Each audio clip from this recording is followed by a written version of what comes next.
কয়দিন আগে এই লোকটাকে আমি হচ্ছে বাদাম কিনে দিয়েছিলাম ব্যবসা করার জন্য। ও আসে আমার কাছে চাইছিল সে একটা ব্যবসা করবে, ব্যবসার জন্য ওকে আমি হচ্ছে বাদাম কিনে দিছি।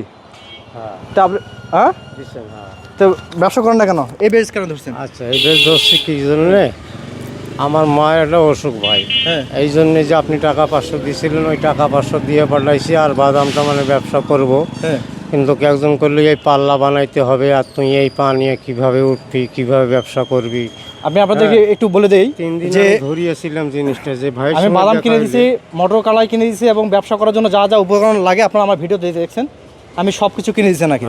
দেখেন ওগুলো সব কিছু বিক্রি করে দিচ্ছে ওনাকে, সব কিছু বিক্রি করে দিয়ে ইনি নতুন একটা ব্যাচ ধরছে, সাথে আর একটা সঙ্গী ধরছে। তাহলে মানুষকে আপনি বিশ্বাস করবেন কীভাবে বলেন? সঙ্গী না, এ বলছে একটু বাজারে একটু আমাকে দিয়ে তো। চাচা একটু আসুন তো বাবা, এতে আসুন তো। আসসালামু আলাইকুম। আমি হচ্ছে ইনি আমার কাছে একদিন আসছিলেন, হ্যাঁ আমরা বসে আছি, আমার কাছে এসে বলতেছে যে ভাইজান আমাকে কিছু টাকা দেন। তাই আমি বলছি না, টাকা দিতে পারবো না আপনাকে, আপনাকে আমি একটা ব্যবসা ধরে দিই, ব্যবসা করবেন? কোথায় হ্যাঁ করে দেবো।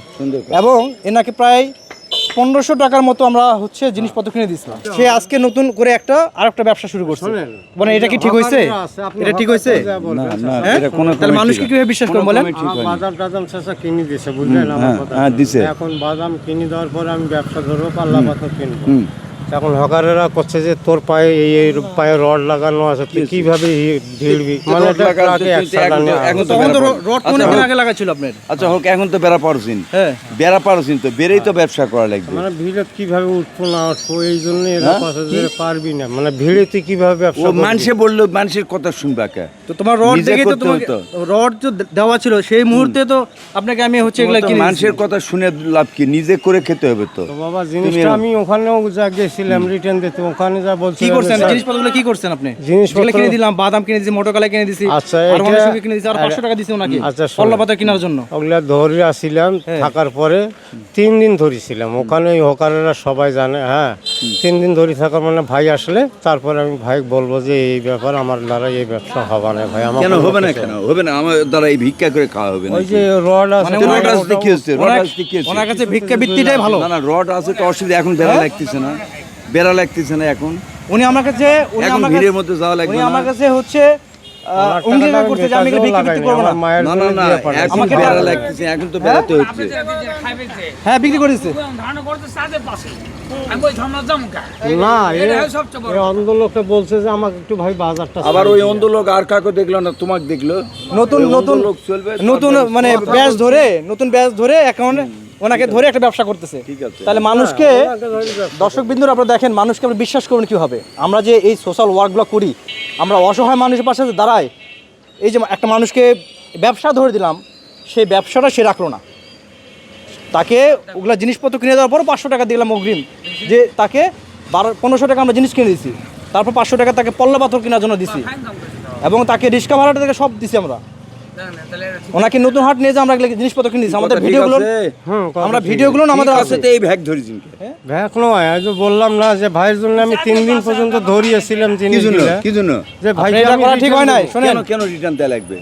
ওই তো রিটার্ন নেওয়ার জন্য দেয়নি। আমার ব্যবসা করা ওই তো রিটার্ন নেওয়ার জন্য যদি লাগি যায় তাহলে আবার তো ফেরত নেওয়ার জন্য দেয়নি, করে খাওয়ার জন্য দিছে। বলছে আবার তো পায়ে খরচ হবে, তখন কি করবি?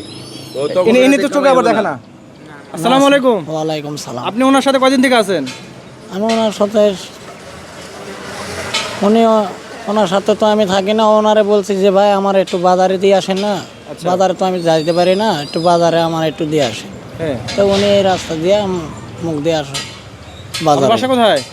আমার বাজার শান্তাহার স্যার। শান্তাহার। আচ্ছা, সারাদিন ওনার সঙ্গে আছেন? আপনি তো ভিক্ষা করতেছেন দেখলাম। হ্যাঁ আমি তো কালেকশনই করে খাই স্যার। ওনাকে পাইলেন কিভাবে? হ্যাঁ ওনাকে পাইলেন কিভাবে? আমি ওখানে কথা বলছি, ওনাকে তো পাই নাই, উনি স্টেশন বসে আছিল। আমি ওর কইছি যে ভাই আমি তো অন্ধ মানুষ, আমার একটু বাজারটা। তা আপনি তো চোখে দেখেন না, তাহলে আপনি পাইলেন কিভাবে ওকে? উনি তো লোক ভালো না, লোক হিসেবে ভালো না তো। হ্যাঁ লোক হিসেবে উনি ভালো না, উনিকে পাইলেন কিভাবে আপনি? এখন তো পরিচয় আছে বলে পাইলাম। পাইছেন? দিনে কত টাকা দিতে হয় ওনাকে? না ওনাকে দেওয়া লাগে না। তাহলে ইনকাম কিভাবে কি করে? হ্যাঁ টাকা কিভাবে কালেকশন করেন? কালেকশন করে কিভাবে ভাগাভাগি করেন? এটার মধ্যে ভাগাভাগি নাই স্যার। তাইলে ভাগাভাগি নাই, ওর টাকা ওই কালেকশন করে, আমার টাকা আমি কালেকশন করে আমি বিকাশে পাঠা দিই, বাড়িতে মা আছে আমারই, ভাগাভাগি নাই। ও আচ্ছা, মানে ওনাকে সহযোগী হিসেবে নিছেন না একা একা? একটা মানুষ টাকা যদি দেয় আপনাকে তাহলে উনি পাবে না? হ্যাঁ উনি পাবে না? হ্যাঁ উনি পাবে। তাহলে ভাগাভাগি করেন না কেন? ও যে ওনার কাম উনি করে, আমার কাম আমি করি। ঝামেলা দুটার মধ্যেই আছে। হ্যাঁ, ঝামেলা দুটার মধ্যে আছে। ওনাকে ব্যবসা করার জন্য টাকা দিয়েছিলাম তো, ব্যবসা করে দিয়েছিলাম তো। কিন্তু ঘটনা যে এই দাদা বললো ওটাই কালেকশন হয়ে গেছে। এখন বাজারের কথা বলিছে, এখন অত তো বাজারের কথাই বলতে হবে। বুঝতে পারছেন? ভাই যে বললো যে না ওর মনে হয় এটা করা ঠিক করেন না আপনি? আপনি আমার কাছে অঙ্গীকার করছিলেন। 3 দিন পর্যন্ত ধরিয়াছিলাম স্যার। আপনি তো পরের দিনই দেখছি, আমি আমি আপনাকে লক্ষ্য করছি, আপনি পরের দিনই তো আপনি ওগুলো বিক্রি করার জন্য ব্যাগ কিনছেন। বিশ্বাস করবেন না তো, চলেন স্টেশনে, কয়দিন ধরিয়াছি। আপনি তো ভাই বিশ্বাস কি করবো? আপনি বিশ্বাস আবার কি করবো? হ্যাঁ, আপনি ভিডিও তো আমার কাছে আছে। তো প্রিয় দর্শক, মানুষ বিশ্বাস করার আগে যাচাই বাছাই করে হচ্ছে মানুষকে দান করতে হবে, মানুষকে হেল্প করতে হবে। ভালো থাকবেন সবাই, আসসালামু আলাইকুম। এই যে দেখেন আমার ভিডিওটা আছে, ওনার ভিডিওটা আমার